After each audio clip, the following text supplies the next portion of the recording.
ಮಹಿಳಾ ಸಾಹಿತ್ಯದ ಅಧ್ಯಯನಕ್ಕೆ ಸಂಬಂಧಿಸಿದ 52ನೇ ಅಧಿವೇಶನ ಇದಾಗಿದೆ.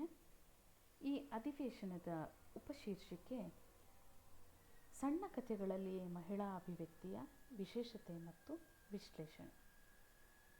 ಈ ಹಿಂದಿನ ಅಧಿವೇಶನದಲ್ಲಿ ಬಾನು ಮುಷ್ತಾಕ್ ಅವರ ಸಾವು ಕಥೆಯ ವಿಶ್ಲೇಷಣೆಯನ್ನು ನಡೆಸಲಾಗಿತ್ತು ಹಾಗೂ ಸಾವು ಕಥೆಗೆ ಪೂರಕವಾದಂತಹ ಓದಿನ ಸಾಮಗ್ರಿಯ ಬಗೆಗೆ ಮಾಹಿತಿಯನ್ನು ನೀಡಲಾಗಿತ್ತು.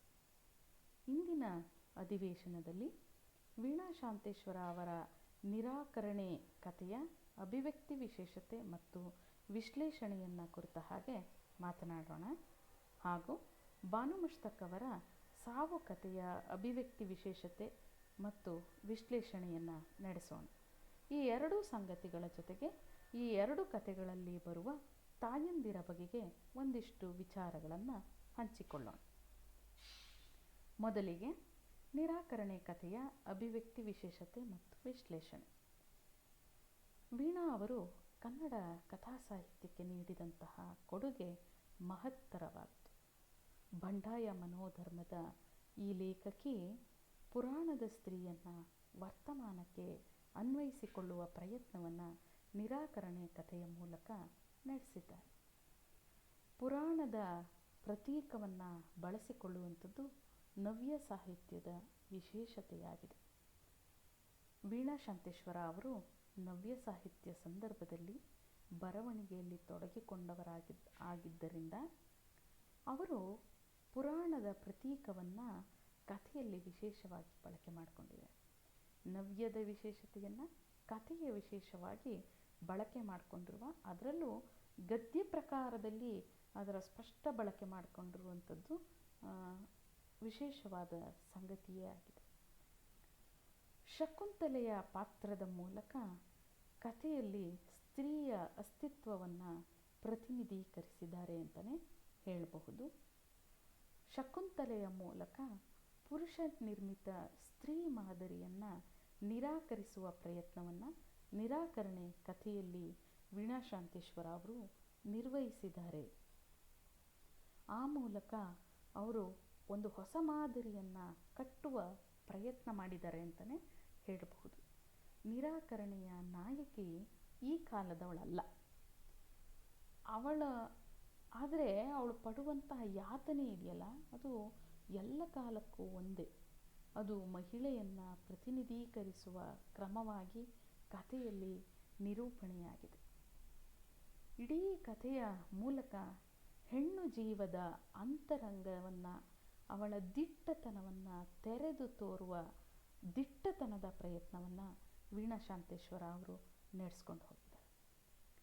ಶಾಪ, ಕಳೆದು ಹೋದ ಉಂಗುರಗಳಂತಹ ಕ್ಷುಲ್ಲಕ ನೆಪಗಳು ಗಂಡು ತಾನು ಪ್ರೀತಿಸಿದವಳನ್ನು ಸ್ವೀಕರಿಸಿದವಳನ್ನು ಮರೆಸಿಬಿಡತ್ತೆ ಅನ್ನೋದೇ ಆದರೆ ಆ ವ್ಯಕ್ತಿಯನ್ನು ನಿರಾಕರಿಸೋದೇ ಸೂಕ್ತ ಅನ್ನುವಂಥದ್ದು ಕಥೆಗಾರ್ತಿಯ ಇಂಗಿತ. ಅದನ್ನು ಶಕುಂತಲೆಯ ಮೂಲಕ ಸ್ಪಷ್ಟವಾಗಿ ನಿರೂಪಿಸಿದ್ದಾರೆ ಅನ್ನುವಂಥದ್ದನ್ನು ನಾವು ಗಮನದಲ್ಲಿ ಇಟ್ಕೊಳ್ಬೇಕಾಗತ್ತೆ.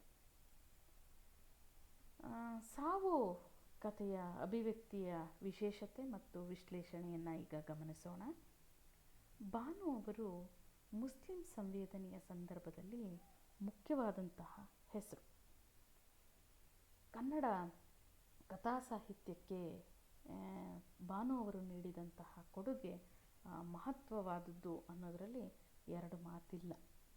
ಮುಸ್ಲಿಂ ಮಹಿಳೆಯರ ಭಾವನೆಗಳು ಎಂದೂ ಅಕ್ಷರ ರೂಪಕ್ಕೆ ಇಳದೇ ಇರಲಿಲ್ಲ.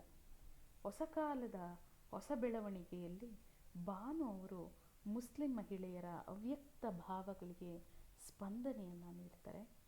ಆ ಸ್ಪಂದನೆಯ ಅಷ್ಟೇ ಅಲ್ಲ, ಅದರ ಜೊತೆಗೆ ಕಥೆಯಲ್ಲಿ ಅವರಿಗೆ ಒಂದಿಷ್ಟು ವಿಶೇಷ ಸ್ಥಾನಗಳು ಸಿಗೋ ಹಾಗೆ ನೋಡ್ಕೊತಾರೆ. ಇದು ಬಾನು ಅವರ ಕಥೆಗಳ ವಿಶೇಷತೆ ಅಂತಲೇ ಹೇಳಬಹುದು.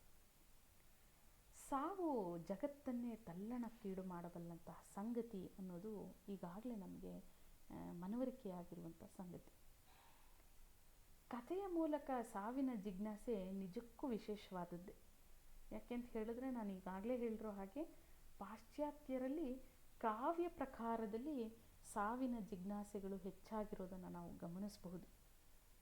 ಆದರೆ ಇಲ್ಲಿ ಬಾನು ಅವರು ಕಥೆಯ ಮೂಲಕ ಸಾವಿನ ಜಿಜ್ಞಾಸೆ ನಡೆಸ್ತಾರೆ. ಹೆಣ್ಣು ಮತ್ತು ಗಂಡು ಇಬ್ಬರಿಗೂ ಸಾವು ಒಂದೇ, ಆದರೂ ಕಥೆಯಲ್ಲಿ ಹೆಣ್ಣೇ ನಾಯಕಿ ಆಗ್ತಾಳೆ. ಯಾಕೆ ಅವಳು ನಾಯಕಿ ಆಗ್ತಾಳೆ ಅನ್ನುವಂಥದ್ದು ಮುಖ್ಯ ಆಗತ್ತೆ. ಬಾನು ಅವರು ಸ್ತ್ರೀ ಪರವಾದ ಕಾಳಜಿಯನ್ನು ಹೊಂದಿದವರು ಅನ್ನೋದಕ್ಕೆ ಈ ಸಂಗತಿನೇ ಸಾಕ್ಷಿಯಾಗಿತ್ತು. ವಾಸ್ತವವಾಗಿ ಬಾನು ಅವರಿಗೆ ಹೆಣ್ಣನ್ನು ಪ್ರತಿನಿಧೀಕರಿಸಬೇಕು, ಅವಳಲ್ಲಿ ಗಟ್ಟಿಯಾದ ಮನಸ್ಥಿತಿಯನ್ನು ರೂಪಿಸಬೇಕು ಅನ್ನುವಂಥದ್ದು ಮುಖ್ಯವಾದಂಥ ಹಂಬಲ. ಹೆಣ್ಣು ಸೂಕ್ಷ್ಮ ಮನಸ್ಥಿತಿಯವಳು, ಅದಕ್ಕೆ ಅವಳನ್ನು ಕಥೆಯ ನಾಯಕಿ ಮಾಡಿಕೊಂಡಿದ್ದಾರೆ. ಅದರಲ್ಲೂ ಸಾವಿಗೆ ಸಂಬಂಧಿಸಿದ ಹಾಗೆ ಹೆಣ್ಣು ಸೂಕ್ಷ್ಮಳಾಗೋದ್ರಿಂದ ಅವಳನ್ನು ಕಥಾನಾಯಕಿಯಾಗಿ ಮಾಡಿಕೊಂಡಿದ್ದಾರೆ ಅಂತ ನಾವು ಹೇಳಿದ್ರೆ ಅದು ಸುಮ್ಮನೆ ಮೇಲಿನ ಕಾರಣ. ವಾಸ್ತವವಾಗಿ ಹೆಣ್ಣಿನಲ್ಲಿ ಬದುಕುವ ಹಂಬಲವನ್ನು ಹೆಚ್ಚಿಸಬೇಕು ಅನ್ನುವಂಥದ್ದು ಕಥೆಗಾರ್ತಿಯ ಧ್ಯೇಯ. ಅದನ್ನು ಕಥೆಯ ಧ್ಯೇಯವಾಗಿ ಬಾನವರು ಹೆಣ್ಕೊಂಡು ಹೋಗಿರೋದನ್ನು ನಾವು ಗಮನಿಸಬಹುದು. ಇಡೀ ಕಥೆಯನ್ನು ಗಮನಿಸಿದಾಗ ನಮಗೊಂದಿಷ್ಟು ಪ್ರಶ್ನೆ ಹುಟ್ಕೊಳ್ಳುತ್ತೆ, ಬದುಕು ಯಾರಿಗಾಗಿ ಅಂತ. ಬದುಕು ಯಾರಿಗಾಗಿ ಅಂತ ಹೇಳಿ ಪ್ರಶ್ನೆಯನ್ನು ಇಟ್ಕೊಂಡು ಹುಡ್ಕೊಂಡು ಹೊರಟ್ರೆ ಇಡೀ ಕಥೆಯಲ್ಲಿ ಬದುಕು ಅನ್ನೋದು ಹೆಣ್ಣಿಗಾಗಿ ಕಾಣೋದೇ ಇಲ್ಲ, ತನಗಾಗಿ ಅನ್ನೋದು ಇಲ್ಲವೇ ಇಲ್ಲ. ನೋಡಿ, ಅವಳು ಸಾವಿನ ಕಡೆಗೆ, ಕಥೆಯ ನಾಯಕಿ ಸಭಾ ಇದ್ದಾಳಲ್ಲ, ಅವಳು ಸಾವಿನ ಕಡೆಗೆ ನಿಂತದ್ದು ಅಪ್ಪನಿಗೋಸ್ಕರ. ಆಮೇಲೆ ಬದುಕಿನ ಕಡೆಗೆ ಮರುಪ್ರಯಾಣ ಮಾಡ್ತಾಳೆ, ಬದುಕಿನ ಕಡೆಗೆ ತಿರುಗ್ತಾಳೆ. ಆ ಪ್ರಯಾಣ ಯಾರಿಗೋಸ್ಕರ ಅಂತ ಹೇಳಿದ್ರೆ ಮಗನಿಗೋಸ್ಕರ.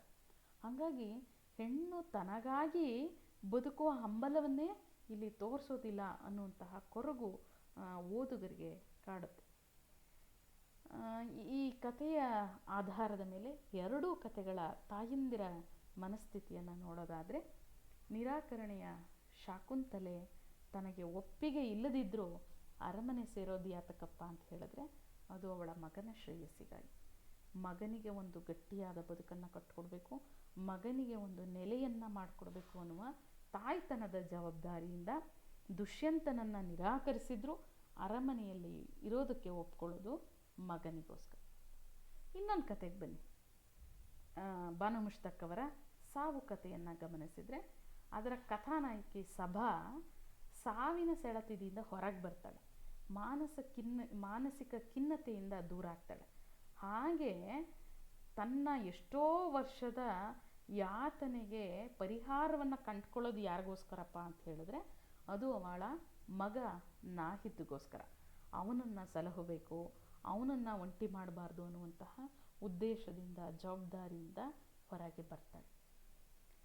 ವೀಣಾ ಅವರು ನವ್ಯ ಸಾಹಿತ್ಯ ಸಂದರ್ಭದ ಬಂಡಾಯ ಮನೋಧರ್ಮದ ಲೇಖಕಿಯಾದರೂ ಕೂಡ ಅವರ ತುಡಿತಾ ಇರುವಂಥದ್ದು ತಾಯ್ತನದ ಜವಾಬ್ದಾರಿಯ ಕಡೆಗೆ. ಬಾನು ಅವರು ಮುಸ್ಲಿಂ ಮಹಿಳಾ ಸಂವೇದನೆಯ ಸಶಕ್ತ ಬರಹಗಾರ್ತಿ. ಅವರು ತುಡಿತಾ ಇರೋದು ಕೂಡ ತಾಯಿಯ ಕಡೆಗೆ, ತಾಯಿಯ ಜವಾಬ್ದಾರಿಯ ಕಡೆಗೆ. ಈ ಇಬ್ಬರ ಬದುಕು ಮತ್ತು ಸಾಹಿತ್ಯ ಸಂದರ್ಭಗಳು ಬೇರೆ ಬೇರೆ ಅನ್ನೋದು ಸ್ಪಷ್ಟವಾಗಿ ಗೊತ್ತಾಗ್ತಾ ಇದೆ. ಆದರೆ ಇವರು ಸೃಜಿಸಿದಂತಹ ಸ್ತ್ರೀಯರ ವ್ಯಕ್ತಿತ್ವ ಇದೆಯಲ್ಲ, ಇದು ಮಾತೃತ್ವಕ್ಕೆ ಬದ್ಧವಾಗಿ ನಿಲ್ಲೋದನ್ನು ನಾವು ಗಮನಿಸ್ಬೋದು. ಇದು ಒಂದು ಥರದಲ್ಲಿ ಮಹತ್ವನೂ ಹೌದು, ಒಪ್ಕೊಳ್ಳೋಣ. ಎಲ್ಲ ಜವಾಬ್ದಾರಿಗಳಿಗಿಂತ ತಾಯ್ತನದ ಜವಾಬ್ದಾರಿ ದೊಡ್ಡದು ಅನ್ನೋದನ್ನು ಒಪ್ಕೊಳ್ಳೋಣ. ಅದೇ ಕಾಲಕ್ಕೆ, ಏಕಕಾಲಕ್ಕೆ ಇದು ಮಿತಿಯಾಗಿಯೂ ಕೂಡ ನಮಗೆ ಕಾಣುತ್ತೆ ಅನ್ನೋದನ್ನು ನಾವು ಗಮನದಲ್ಲಿ ಇಟ್ಕೋಬೇಕು. ತಾಯಿಯ ಮಮತೆ ದೊಡ್ಡದು, ಅದಕ್ಕಿಂತ ಮಿಗಿಲಾದ್ದು ಯಾವುದೂ ಇಲ್ಲ ಅನ್ನೋದು ಮಹತ್ವ. ಕತೆಗಳನ್ನು ಗಮನಿಸಿದಾಗ ಮಾತೃತ್ವ ಅನ್ನುವಂಥದ್ದು ಮಹತ್ವವಾಗಿ ಕಾಣುತ್ತೆ.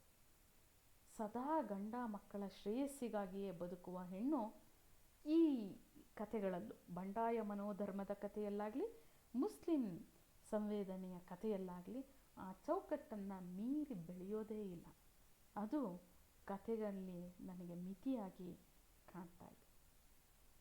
ಈ ಕಥೆಗೆ ಸಂಬಂಧಿಸಿದ ಹಾಗೆ ಒಂದಿಷ್ಟು ವಸ್ತುನಿಷ್ಠ ಮಾದರಿ ಪ್ರಶ್ನೆಗಳು ನಿಮ್ಮ ಮುಂದಿವೆ. ಅವುಗಳನ್ನು ಗಮನಿಸಿ ಅದರ ಜೊತೆಗೆ ಈ ಎರಡು ಕಥೆಗಳ ವಿಶ್ಲೇಷಣೆಗೆ ಸಾಲುದೀಪಗಳು ಅನ್ನುವಂತಹ ಕೃತಿಯಲ್ಲಿರುವ ವೀಣಾ ಶಾಂತೇಶ್ವರ ಅವರ ವಿಚಾರಗಳನ್ನು ಮೈಸೂರು ವಿಶ್ವವಿದ್ಯಾನಿಲಯದ ಕನ್ನಡ ವಿಷಯ ವಿಶ್ವಕೋಶದ ಮಾಹಿತಿಯನ್ನು ಮತ್ತು ಮೈಸೂರು ವಿಶ್ವವಿದ್ಯಾನಿಲಯದ ನಿಗದಿತ ಪಠ್ಯಪುಸ್ತಕವನ್ನು ಪರಾಮರ್ಶನೆಗಾಗಿ ಗಮನಿಸಬೇಕು ಅನ್ನೋದನ್ನು ತಮ್ಮೆಲ್ಲರ ಗಮನಕ್ಕೆ ತರ್ತಿದ್ದೇನೆ. ವಂದನೆಗಳು.